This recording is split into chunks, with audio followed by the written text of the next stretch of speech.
Today I'm going to show you an underused abdominal exercise called the hanging L sit or an L sit or an L hold, an L hang.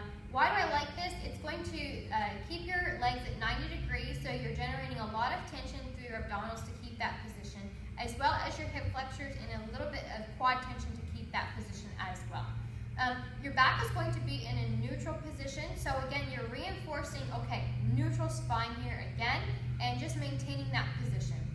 It's also a nice static hold, so not all of our strength movements need to be in eccentric, concentric contraction. Sometimes working with static postures and static positions can really help us when we go to do our compound lifts, because we've had so much practice maintaining certain postures during these static movements. So I'm a big proponent of using just isometric exercises in your training, things like planks, but also the L hold that I'm going to show you today. So this exercise, you're going to hang from a bar, and you're actually just going to let your shoulders relax in your ears. You don't want to keep a lot of tension and space between your ears. You want to just let that relax.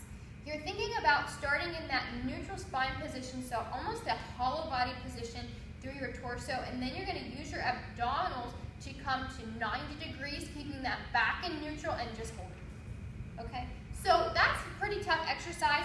You can start with 10 to 15 seconds and progress to 30 seconds or longer per set. If you're getting really good at the exercise, tack a pair of ankle weights onto your ankles to make it a little tougher, but make sure that you're not losing that nice neutral position through your spine. You're not hyperextending or rounding through your spine.